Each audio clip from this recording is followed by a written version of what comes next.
Hello student, आज हम AC circuit का एक नेक्स्ट टॉपिक देखेंगे। AC voltage applied to an inductor. AC voltage applied to an inductor. Now what is mean by inductor?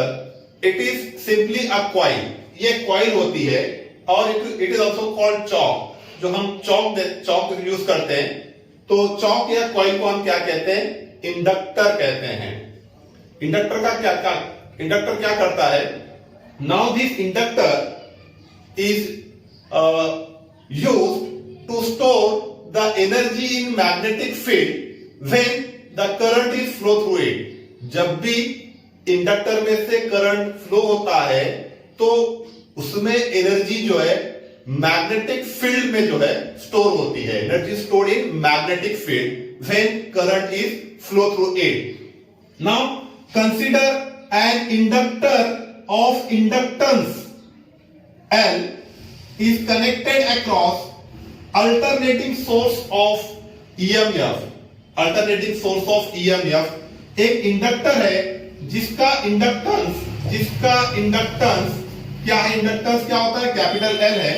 उसको हमने alternating source of EMF के across में connect किए हैं as shown in figure. Now the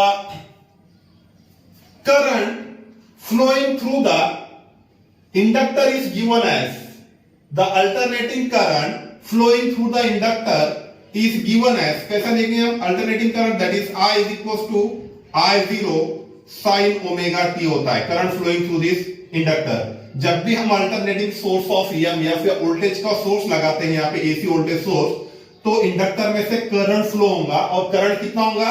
I is equals to I0 sin omega t. Consider this is equation 1. Now the EMF across this inductor is given as, the EMF across this inductor is given as, हमको EMF निकालना है तो EMF is given as that is E is equals to क्या होता है? Magnitude of EMF L di by dt। ये हमने देखे हैं। What is EMF? E is equals to L di by dt. Now therefore E is equals to L ddt of what is I? I कितना है आपका? I0 sin omega t. Okay.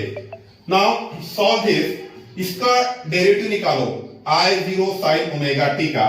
तो therefore E is equals to L this I0 as it is. Now sign omega T का derivative होता है omega cos omega T. Omega cos omega T क्या होता है? साइन ओमेगा टी का derivative omega cos omega T. Now this put L I zero omega is E0। What is this term? L I zero omega is nothing but the peak value of EMF। Alternating EMF की peak value होती है E0। तो L I0 omega की जगह E0 that is peak value of EMF put करो तो क्या होगा? E इज इक्वल्स टू यहां E0 cos omega t। Therefore E is equals to E0 cos omega t को हम इन टर्म्स ऑफ साइन कैसा लिख सकते हैं? Sine omega t plus pi by 2 ऐसा लिख सकते हैं। cos ओमेगा t को साइन के टर्म में कैसे लिख सकते हैं? तो that is sine omega t plus pi by 2। This is equation 2। ये अल्टरनेटिंग EMF होगा, ये अल्टरनेटिंग आपका करंट होगा। नाउ इक्वेशन 1 और 2 का कंपेयर करो। Comparing equation 1 and 2, this alternating EMF lead the current by pi by 2 और 90 डिग्री। देखो यहां पर I is equals to I0 sin omega t है करंट में, लेकिन EMF कितना है? E0 sin omega t plus pi by 2 है। मींस ये लीड कर रहा है, ज्यादा है। कितना ज्यादा है ये? Pi by 2। तो पाई बाय 2 से लीड करेगा। इंडक्टर सर्किट में आपका EMF करंट से कितना आगे होगा? पाई बाय 2 रेडियन या 90 डिग्री आगे होगा। This EMF lead alternating EMF lead the alternating current by pi by 2 from equation 1 and 2। Now हमको अगर इसका ग्राफिकल रिप्रेजेंटेशन अगर निकालना है इसका, ग्राफिकल रिप्रेजेंटेशन अगर हमको निकालना है तो देखो कैसा निकालेंगे। The graphical representation of alternating voltage and alternating current with omega t can be given as, ये आपका साइन कर्व है, ये आपका साइन कर्व है, ठीक है। तो that is I is equal to I0 sine omega t, ये साइन कर्व है। तो इसकी पीक वैल्यू होगी आपकी I0, नीचे होंगी माइनस I0, ठीक है ना। ये 0, ये आपका पाई बाय 2, सिर्फ हम आइडेंटिफिकेशन के लिए एकदम सेंट लाइन ड्रॉ करना है। ये होगा आपका पाई 3 पाई बाय 2 और ये आपका 2 पाई, ठीक है।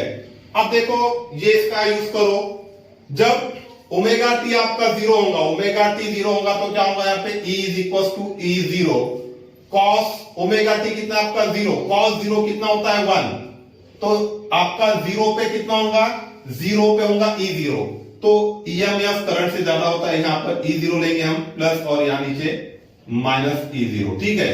तो 0 पर होगा आपका 0 डिग्री, ये 0 डिग्री पे होगा E0, तो यहां पर पॉइंट लिए।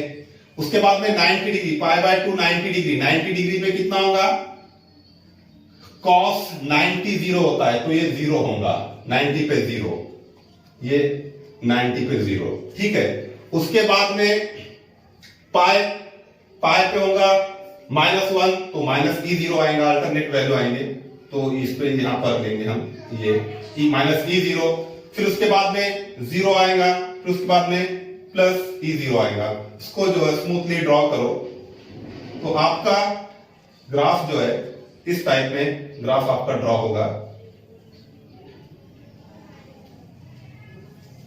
This is the graphical representation minus E0 plus E0, this is the graphical representation of alternating voltage and alternating current. Now हमको आप फेजर डायग्राम बनाना है, तो फेजर डायग्राम देखो, वेरी सिंपल फेजर डायग्राम। यहां पर आपका अल्टरनेटिंग करंट जो है पीछे है और अल्टरनेटिंग EMF पाई बाय 2 से आगे है।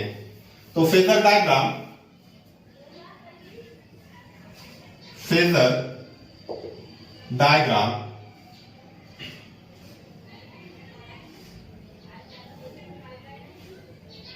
this is x axis, this is your y axis. Now this is the E0 और इसका angle omega t with the x axis omega t. अब the projection of E0 on y axis, ये होता है आपका alternating EMF, that is the instantaneous value of the EMF E। Now अब यहां पे देखो EMF और करंट में जो एंगल है कितना है, पाई बाय 2, तो ये पाई बाय 2 का एंगल बनेगा, है ना। तो इसको ये पाई बाय 2 का एंगल 90 डिग्री पाई बाय 2, तो ये होंगे आपकी I0 की वैल्यू और इसका प्रोजेक्शन y एक्सिस पे कितना होगा I। तो this is about the phasor diagram and this is the AC voltage applied to an inductor. Okay, thank you.